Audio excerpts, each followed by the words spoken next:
that doesn't mean you can't go play. You can go play at a Division II school, a Division III. So it doesn't matter. The opportunities are endless. I would say the most important thing is to be honest with yourself and then go from there. So your goal is, I'm a women's soccer player and I want soccer to pay for my college. Great. That's awesome. So find a school that you like and then get in contact with the coach and then stay in contact with those coaches. If they have a camp, go to the camp and introduce yourself to the coaches and let them know you're going to be there. And then, so after that, another thing is, you got to be pretty good. It doesn't matter if you're playing Division I or the lowest level of NAIA or somewhere in between. You have to bring something of value to those coaches. And that isn't just in or on the field. It's also in the community, because once you go to a college, it doesn't matter what college, you are truly representing that school. You guys represent Legend High School right now, but when you get to college, it truly is something a little bit bigger than yourself. So they want good people. They don't want to get someone that they're going to have to worry about. Trust me, if you have behavioral issues or if you've gotten in some sort of trouble in your past, or if someone won't vouch for you, if you are the same exact, or if you have the same talent as someone else, they're going to give that scholarship or that spot to someone else that they don't have to worry about outside of the field. So, or whatever sport you play. So yeah, you got to be a decent human being. That's, and the more talented you are, obviously you're going to get more chances. But I think with that, you got to find a school and a coaching staff that you connect with as well. Maybe you do have a shady reputation or whatever, or maybe, you've made some people angry in your past. But a good coach and a good person will also see through that and realize that you're a kid and we all make mistakes. So, sorry, I'm kind of rambling on, guys. No, you're doing good. I think that's good advice. I think, one of the things that I'm trying to get these guys to understand too is what do their teachers say about them?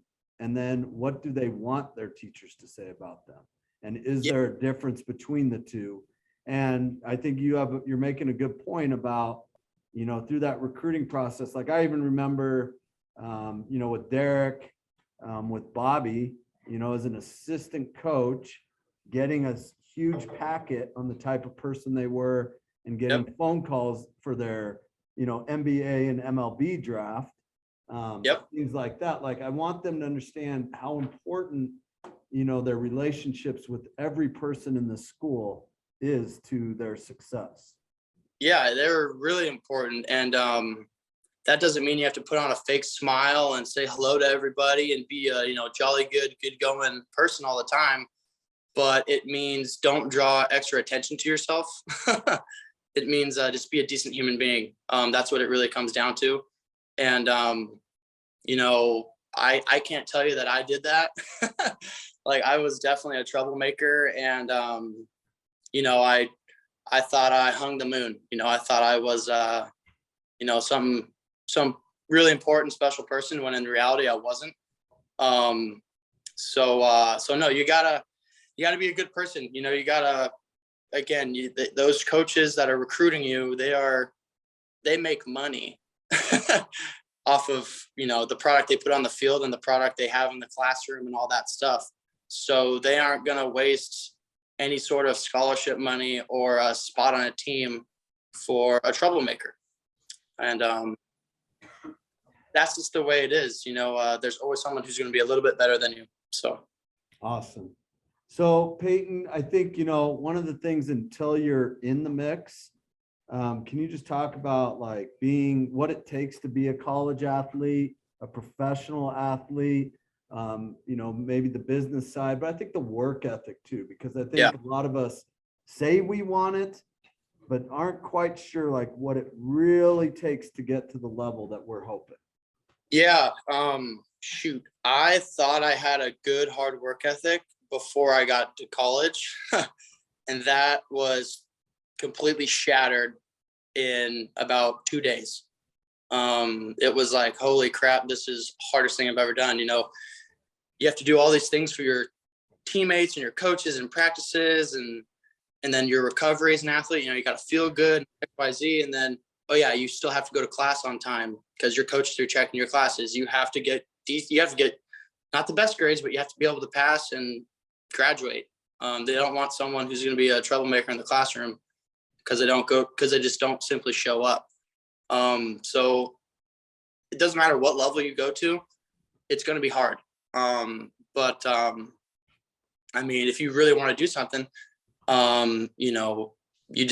you don't have a whole lot of choices to make. I think a lot of people talk about making the right choices as, student athletes, just make the right choices. But they don't talk about the choices that you don't make, or like the things you choose not to do. If you choose not to go out or stay out at a party when you have class or not class, but practice at 7 a.m. or even class at 7 a.m. and then practice after that, you can choose to eat McDonald's or not to eat McDonald's and go to the grocery store and make your own food. It's people say they want to be good and they want to play college sports and they want to maybe play professional sports, but their actions don't line up with what they say. So therefore you're just lying to yourself, and you can't, one day you're going to have to look yourself in the mirror and, some people are going to say, oh, why did you quit? Or why are you stop playing? And then, are you going to lie and say, oh, the coaches, they screwed me over, or, whatever the excuse may be, when very well that the excuse was, oh, I just didn't give it all I got. And, that was something I struggled with, I think. At the end of my freshman year of college, like we lost in playoffs my freshman year. And it was like, I don't know what happened. It's like something came over me. It was like, I was scared. I was very scared that I just finished my freshman year of college and I wasn't as good as I wanted to be. And I took that like fear of being a normal person, just a normal college student. I took it into my training and my practicing and, my off field decisions and stuff with my nutrition and all that stuff. So, I'm not recommending you get super bad anxiety and you get scared like me, but hey, that's what it took for me. It took a eye opener that, oh my gosh, I'm actually not that good. And I say I want to do all these things, but my actions aren't lining up with what I want to do. Good point. Yeah, that's great perspective. Yeah. So maybe talk a little bit, Peyton, about, like I would always say, if you're going to a junior college, yep, you have to love your sport. Like you were there, you were going on a mission. Yep.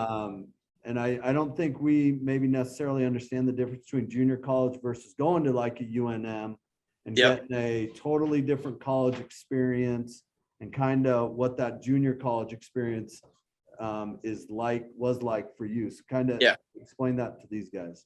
So when I found out I wasn't going to go Division I, when I made that decision, it was kind of perfect timing. So I was playing a baseball tournament in Arizona, and a bunch of junior college scouts were going to be there to watch me. And the coach from Central Arizona Community College, his name's Anthony Gillich. He came up to me after my games and he told me, I'm sorry, but by the way, junior college baseball in Arizona is arguably the best junior college conference in all of junior college baseball. So it's very competitive, very, very competitive. Like we're trying to win national championships. So my coach came to me and said, I think you're the missing piece to our team. I think we can win a national championship with you. And I said, oh my goodness, like right then I got goosebumps and I was like, all right, I'm down. And I didn't even take a tour of the campus before I got out there. And I get out there for move-in day with my parents, and my parents were like, are you sure you want to go here? It was in the middle of nowhere, and not all junior colleges are like this, but most of them are in really small towns. Everyone who lives on campus is an athlete. if they even have on-campus housing. And everyone's there to get out of there. No one wants to stay there forever. So it's a very hungry mindset. And I mean, shoot, that there's a show on Netflix called Last Chance U. It's about junior college football, and they got a junior college basketball season. My school is a lot like the school, the football schools, like middle of nowhere, but a powerhouse for certain sports. So you gotta love it. I mean, and if you do love it, trust me, you'll be fine. But you'll grow and learn, like you'll go through that struggle of living in a small town, and you don't get the whole college experience, like you would do it going to Boulder or anything like that. So you get to love your sport and get to love your teammates even more, honestly, at a smaller school like that. Awesome. Good perspective. Well, so from your perspective now, like what would be the most important piece of advice? It doesn't have to be around recruiting or anything like that. Just like think of Peyton Remy in high school and where you're at right now. Like, what would you want to tell your younger self, or what advice would you want to give to your younger self that you want to impart on these kids? Shoot, that's tough. So honestly, if I could go back and tell like a 16-year-old me, like one piece of advice, it would probably be that like you're good, but you're not that good. And you could be better, but you're not doing anything to make yourself better right now. And I think that's just a part of growing up. But taking a step back and realizing, hey, okay, I'm good, but I live in Parker, Colorado. And there's a sport like me for baseball. I'm not just competing with kids in the country. I'm competing with kids internationally from the Dominican Republic, Venezuela, Colombia, Puerto Rico, you name it. So realizing that, there's hundreds of yous. What's going to make you stand out from the rest of them, though? Like there's 100 of Peyton Remy's out there right now, even in professional baseball. But what's going to make me stand out from the rest of those guys that are just as good as me, or even a little bit better than me? And it's not always necessarily something physical. If you can find out what makes you tick as an athlete or as a student, what makes you motivated. I hate that term, motivation or motivated, but like what makes you tick? What makes you want something? And that goes with caring about something. So find what you truly care about, and imagine if it was ripped out of you, how would you feel? So don't let someone take it away from you. Awesome. Good.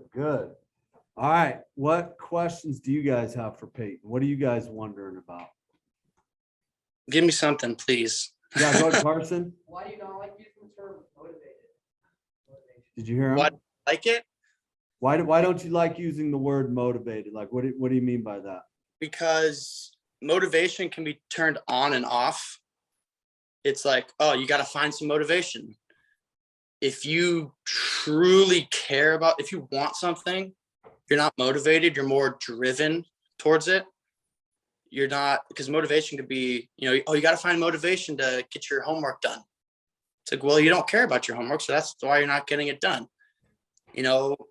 So if you are driven to get a scholarship, and the only thing holding you back from getting a scholarship is good grades, then, or not even good grades, but just passable grades.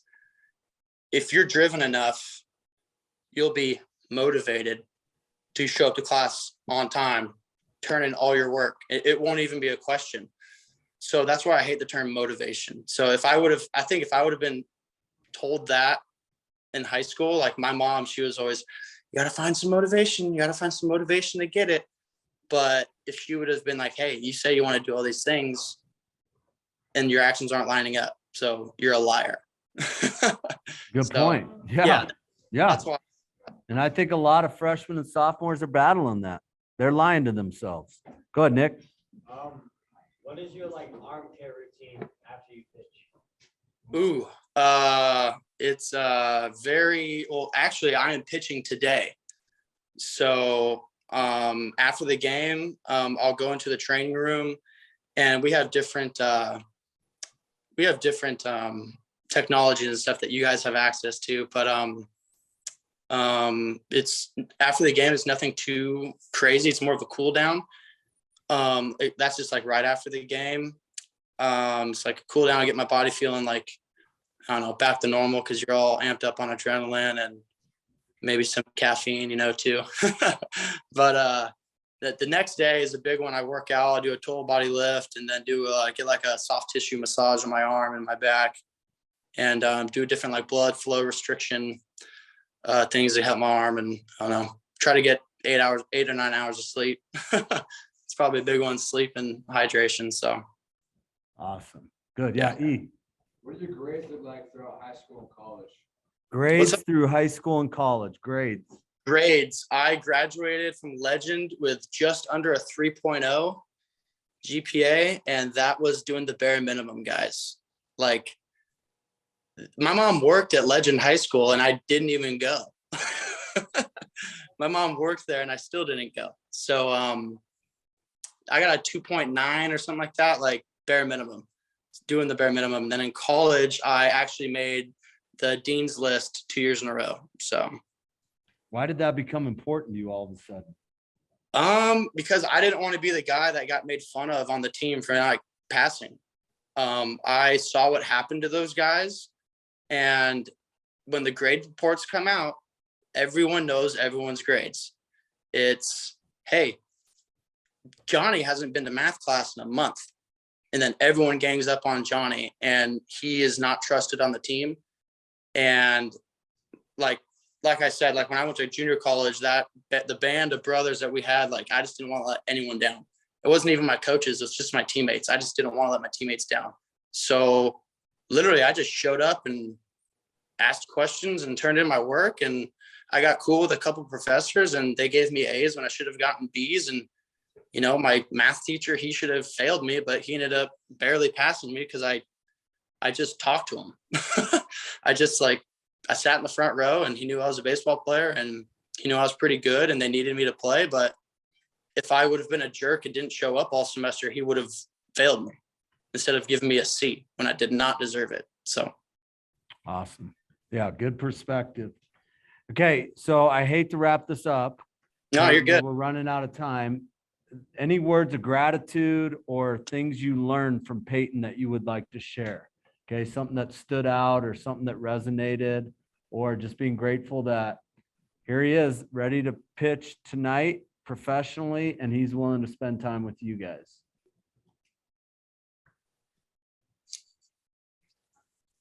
Go ahead, Dante. I just want to say thank you for talking to us today. When you have a game tonight, and you took the time out of your day to do that and give us advice. So thank you for that.